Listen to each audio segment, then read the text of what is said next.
Recording ஆகிட்டு தானே இருக்கு. ஏன்டா கோயில் போறதுண்டா கேமரா இந்த மேல நிக்கிற இந்த பாலசுப்ரமணியம் எங்கடா இருக்கிற? செவைய அடி வாங்குவேன்னு காசு வாங்கிக்க மாட்டேன். ஒழுங்கா வந்து சேர்ந்து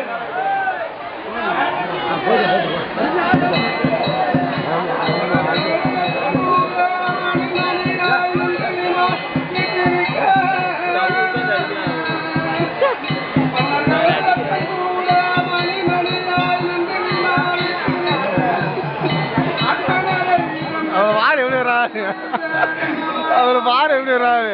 முடிஞ்சா போடாச்சா போதுமாடா எங்க போதும் போது